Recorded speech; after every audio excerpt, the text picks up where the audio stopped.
Hello, how are you? Nice to meet you. How are you doing? Nice to meet you too. How are you finding the Investor Summit so far? Very interesting, very broad, diverse group of participants from all different areas of the investment ecosystem. So great to be here. Great to be in Lisbon. Awesome. And where are you from originally? Originally, I'm from Berlin, but I left Germany the first time in 2008 for the stint in Asia and India, and now I'm living in the US, and I'm splitting my time between US and Germany at the moment. And tell us a little bit about yourself and kind of what you're doing. And Yeah, I've been in the innovation and venture space for like roughly 15 years, focusing on mainly focusing on working with corporations, big corporations, Fortune 500s, on thinking through how do you do transformation, how do you kind of like find the next big thing, and meaning, acceleration, working with startups, corporate venture capital. So I've done this in the consulting environment.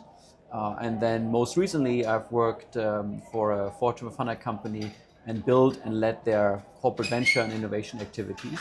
So actively investing into the next transformational markets where this corporation is going to move over the next 5 to 10 years. corporate VC is like such a new term for me, right? Well, for a lot of people as well.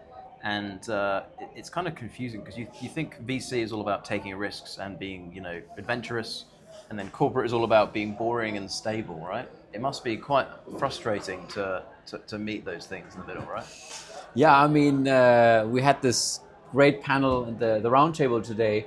Corporate, venture capital has really evolved over the last 10, 15 years, and it has its ups and downs. But many corporations, public companies, as well as also family and middle market companies, have embraced obviously innovation. And one of the things you always have to ask yourself as a corporation is, right, are you going to make it yourself, right? Are you going to partner with somebody? Are you going to invest, or are you going to buy? And as many markets becoming more and more saturated, it is very difficult to do the classic M&A anymore. So what corporates have done over the last 10, 15 years is really kind of diversifying the whole innovation and corporate development approach, looking also into smaller investments, into like startups, partnering with startups. And so that's kind of like the whole background of the CVC and open innovation space. But to your point, it is pretty frustrating because as a CVC, you do not only do the investment side and finding a good company which is exciting and might have great financial returns and growth trajectory than a VC. Oftentimes, you also have to map it against the strategic objectives of the corporate. Bringing these two things together is already a challenge. And then many CVCs also have to convince the business to actually work with these startups. So that makes this CVC space pretty complex.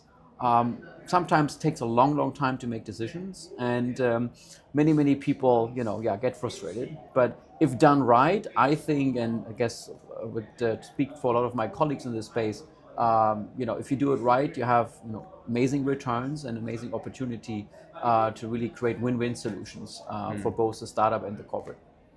So it's interesting that you say that the M&A space is saturated. Is that because it's too easy to raise money and to acquire? Is that the reason? No, I wasn't saying the M&A space. So what I was saying is like many markets today are so, they're at a maturity level that it's very unclear where the future is going, or it is clear that the market is going to change, but it's unclear, for example, what is the next technologies. Let's take energy, which is an area I've spent a lot of time in. If you think about the transition from the internal combustion engine into like electric vehicles, we are talking about moving away from coal towards more sustainable technologies. What is the right bet right now? Where do you want to invest in? It's pretty it's not 100% clear, right? You want to make your bets, but what is clear is that the existing energy market, right, what we have done the last 50 years, is at a plateau where you do not want to buy a company who is investing in coal at the moment. So therefore, the question is really like, where do you make your bets? And for corporates, like we had utilities here and power companies. They already have started like 10 years ago to kind of look into things like hydrogen, right? Finding kind of new biodiversity solutions. And that's kind of like really the idea of a CVC, as you see kind of like existing markets plateau and getting to a point that, whether it's regulation or other factors, you make bets into new markets and use it as a way to innovate yourself and transform the business. It's almost like a R&D department on steroids, right? Depends on how you look at it, right? I mean, I always say like every CVC or innovation group is different. There's a playbook how to set it up maybe, but then everybody is somewhat different depending on what the corporate needs and what the strategy is. There's CVC and open innovation groups who are very, very closely connected to R&D, working with universities, being at the cutting edge new science and technology side, and bringing and embracing this technology into the organization. And then on the other hand side, you do have CVCs which are very, very independent and making investments into strategic areas, but are relatively focused on the financial returns. But yes, absolutely. There are spaces. I remember in my, one of my previous engagements where you really, work with top-notch research facilities. You work with students, you work with kind of like researchers to really understand what is the right technology for a certain problem, like especially hydrogen and so on and so forth. Interesting. And I think the last question, I'm asking everyone this.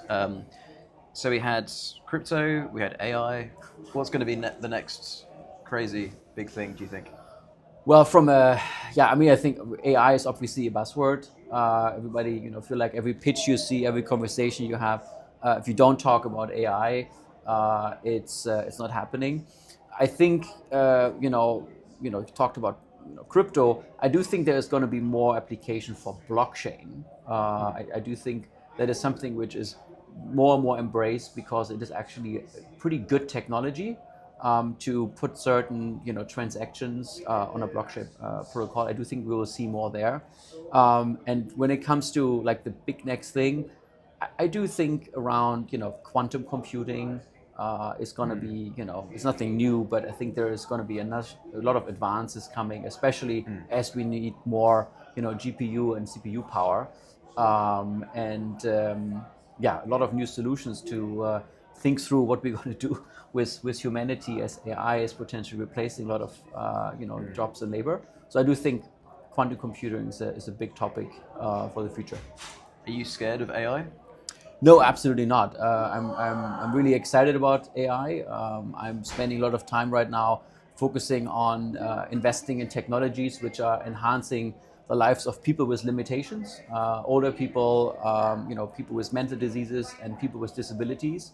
I've been in that space personally for many, many years due to my sister who was in a wheelchair.